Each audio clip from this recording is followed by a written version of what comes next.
brought to you by Agilus Diagnostics. Health test की बात आती है तो मैं भरोसा करता हूँ India's largest diagnostics company Agilus diagnostics. खुद को टेस्ट करते रहो। सपा और भाजपा में ही मुकाबला है माना जा रहा है, क्योंकि बसपा का जो उम्मीदवार है उसी के ही एक अमित वर्मा जी लड़ रहे हैं, तो इसलिए माना जा रहा है कि वो कमज़ोर हो गए काफ़ी। इसलिए बसपा खुद से महसूस करने लगी है कि वो जीत नहीं सकते हैं, इसलिए शायद उनका कोई बड़ा नेता या मायावती जी नहीं आई हैं यहाँ पे। बीजेपी में एक प्रत्याशी जो है वो अपर कास्ट के थे, वो वोट मांग रहे थे, उनको टिकट नहीं मिला, उनके काफ़ी लोग नाराज़ हुए। उन लोगों ने सोशल मीडिया पे लिखा।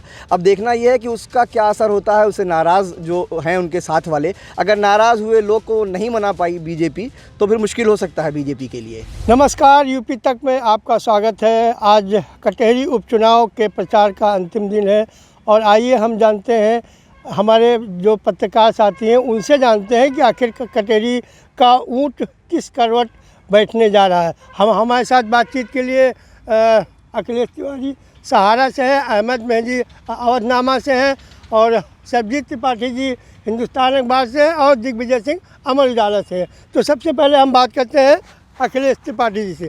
ये बताइए, क्या लग रहा है, चुनाव किसके पक्ष में जा रहा है? देखिए, चुनाव जो है अभी कहना ये कि किसी के पक्ष में जाना ये तो उचित नहीं है, लेकिन ये है कि लड़ाई जो है अभी आप जो खुलकर आया है सामने, वो सपा और भाजपा के बीच में है। सपा और भाजपा के ही बीच में मतलब फाइट होगी और फाइट का भी नज़दीकी रहने की संभावना है, क्योंकि जो पिछले चुनाव हुए हैं इसके पहले, उसमें भी जो है सपा और भाजपा के बीच में ही मतलब लालजी वर्मा जो रहे हैं विधायक और जो भाजपा प्रत्याशी रहे हैं, तो दोनों के बीच काफ़ी नज़दीकी मुकाबले हुए थे और 5000 और 7000 के वोटों से ही जीत हार हुई थी। तो सपा और भाजपा में ही मुकाबला है। अब देखिए अंतिम में फैसला किसके पक्ष में जाते हैं। सपा की बात करें और भाजपा की बात करें, बड़े बड़े नेता यहाँ आए चुनाव प्रचार में, क्या असर दिखा होगा? देखिए, प्रचार में तो दोनों ही पार्टियों के काफ़ी नेता आए। भाजपा के मुख्यमंत्री दो बार रैली किए हैं, अखिलेश यादव ने कल रैली की, और भी तमाम विधायक, सांसद, मंत्री जो है वो लगे रहे हैं, दोनों ही पार्टियों के लगे रहे हैं। अब असर हमको तो जो लगता है कि नेताओं के आने का बहुत फ़र्क जो है नहीं पड़ने वाला है। जनता जो है वो जिसको देना होता है वो सोचे रहती है कि हमको किसको देना है। हमारे साथ अहमद मेहदी जी हैं। ये बताइए कि किसके पक्ष में आप देख रहे हैं? अभी कुछ कहना ठीक नहीं होगा किसके पक्ष में, लेकिन दोनों पार्टियां, एक तरफ जहां सत्ता पक्ष से बीजेपी के उम्मीदवार हैं वो काफ़ी मजबूती से लड़ रहे हैं, तो दूसरी तरफ लालजी वर्मा की पत्नी है जो बहुत मजबूत माने जाते हैं। लालजी वर्मा क्योंकि सांसद भी हैं यहाँ पे, उसी कटहरी क्षेत्र से विधानसभा वो जीते थे इससे पहले, फिर सांसद बने हैं, तो इसलिए अभी कहना मुश्किल होगा। लेकिन लड़ाई बहुत कांटे की होगी। बड़े बड़े नेता इसीलिए यहाँ दाव लगाने चले आ रहे हैं, सब लोग पहुँच रहे हैं। सपा के राष्ट्रीय अध्यक्ष आए थे और यहाँ पे 2 बार मुख्यमंत्री जी आ चुके हैं, तो अभी कहना कुछ मुनासिब नहीं होगी कौन आगे होगा कौन पीछे होगा। लेकिन सपा के बड़े बड़े नेता है और भाजपा के बड़े बड़े नेता है, लेकिन बसपा का कोई नेता नहीं है, जबकि उनका प्रत्याशी खड़ा है। हाँ, ये काफ़ी गौर करने की बात है। ये बसपा का गढ़ कहा जाता था ज़िला, और यहाँ से पहले बसपा के ही हैं जो लालजी वर्मा जो सांसद हैं जिनकी पत्नी चुनाव लड़ रही हैं, इसलिए माना जा रहा है क्योंकि बसपा का जो उम्मीदवार है उसी के ही एक अमित वर्मा जी लड़ रहे हैं, तो इसलिए माना जा रहा है कि वो कमज़ोर हो गए काफ़ी। इसलिए बसपा खुद से महसूस करने लगी है कि वो जीत नहीं सकते हैं, इसलिए शायद उनका कोई बड़ा नेता या मायावती जी नहीं आई हैं यहाँ पे। किसके पक्ष में देख रहे हैं चुनाव? जी अभी कुछ कहा नहीं जा सकता है। वैसे तो समाजवादी पार्टी शोभावती वर्मा, लालजी वर्मा सांसद की पत्नी हैं, और जो है भाजपा से पूर्व मंत्री विधायक रहे धर्मराज निषाद जी हैं, और बसपा से वो अमित वर्मा, जितेंद्र वर्मा हैं।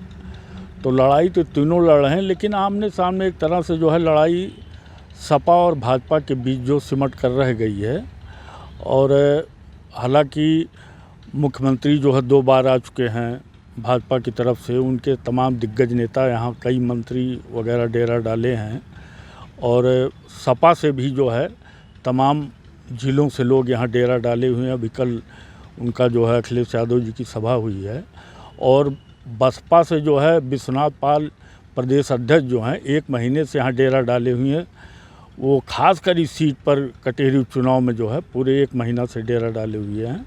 अब तो ये चुनाव अब 20 के बाद ही पता चल पाएगा कौन जीतेगा हारेगा, लेकिन अंततः लड़ाई जो है सपा और भाजपा के बीच में सिमट कर रह गई है। बसपा से कोई बड़ा नेता नहीं आया, ऐसे क्यों मान रहे हैं? अब बसपा से नहीं आ पाए, कारण क्या है?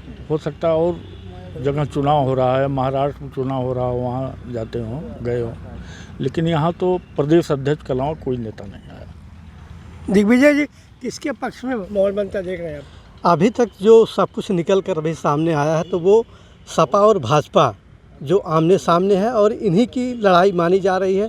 जैसा हम बीच में गए भी थे कटेहरी विधानसभा में, देखे भी थे, वहाँ लोगों से वार्ता भी हुई थी कई जगह, दुकानों पर भी। तो कुल निकल कर जो सामने आया भाजपा और सपा का, क्योंकि पहले जो भाजपा ने निर्धारित किया था टिकट को लेकर काफ़ी चर्चा रहा, काफ़ी माहौल गर्म रहा, लेकिन फिलहाल यहाँ के जनता और लोगों के अनुसार ही भाजपा ने निर्णय लिया, टिकट धर्मराज निषाद जी को दिया। वो 3 बार विधायक रहे, मंत्री भी रहे हैं, तो भाजपा ने कुछ सोच समझ कर उनको टिकट दिया है। और जहाँ तक दलित की बात है, दलितों में भी बताया जा रहा है, जिससे सूचना भी है कि दलितों में भी उनकी अच्छी पकड़ है। तो हर हालत में भाजपा और सपा की लड़ाई आमने सामने है। जबकि लालजी वर्मा जो वर्तमान में सांसद हैं, उनकी पत्नी लड़ रही हैं। तो अखिलेश यादव ने विश्वास में लेकर कि उन्होंने सांसद हुए, चुनाव जीते, इस आधार पर उनको जो है टिकट दिया है दोबारा, और उम्मीद है उनको कि हो सकता है जीत दर्ज करें। इसलिए आमने सामने लड़ाई सपा और भाजपा की है। एक सवाल और है कि तीनों प्रत्याशी ओबीसी हैं, इसका कितना इम्पैक्ट पड़ेगा वोटर्स पर? इसका बहुत ज़्यादा प्रभाव नहीं पड़ेगा, क्योंकि वोटर पहले ही मूड बना चुका है कि किसको हमको वोट करना है। एक सवाल ये भी है कि तीनों प्रत्याशी ओबीसी हैं, तो ओबीसी का कितना वोट डिवाइड होगा इधर? अब डिवाइड तो थोड़ा बहुत इधर उधर होगा ही, लेकिन बसपा जो है अब हल्के में पड़ गई है। मेन सपा और भाजपा के बीच ही ओबीसी वही सवाल कि ओबीसी तीनों प्रत्याशी हैं। बीजेपी में एक प्रत्याशी जो है वो अपर कास्ट के थे, वो वोट मांग रहे थे, उनको टिकट नहीं मिला, उनके काफ़ी लोग नाराज़ हुए, उन लोगों ने सोशल मीडिया पे लिखा।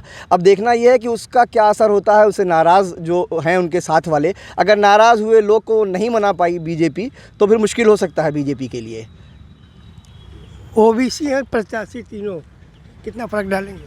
देखिए, अब तक जो बीजेपी से पिछले 2 चुनाव यहाँ से ब्राह्मण प्रत्याशी रहे हैं, और ओबीसी तो मान लीजिए उससे सपा और बसपा से ओबीसी ही लड़े थे। इस बार जो है बीजेपी ने भी ओबीसी पर ही अपना दांव खेला है। और जैसा कि अभी अहमद भाई ने बताया कि वो विरोध वाली बात चूँकि उनके जो समर्थक थे काफ़ी विरोध सोशल मीडिया पर दिखाए। हालांकि बीजेपी के जो नेता हैं, जो पदाधिकारी हैं, उन्होंने अवधेश द्विवेदी जी को मनाया, फिर उनके साथ जो है वो प्रत्याशी के साथ प्रचार भी कर रहे हैं।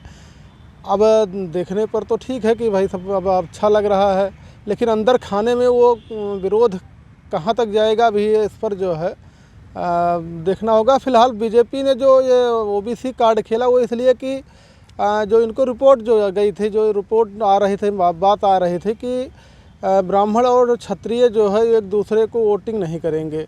तो इस एक भी एक बड़ा कारण रहा है कि जो ओबीसी प्रत्याशी ले आए वो मैदान में। तो ये थे हमारे ज़िले के कुछ वरिष्ठ पत्रकार, जिनका ये साफ कहना है कि कटेहरी में जो लड़ाई है वो सपा और भाजपा के बीच में है। के पांडे, यूपी तक, अम्बेडकर नगर।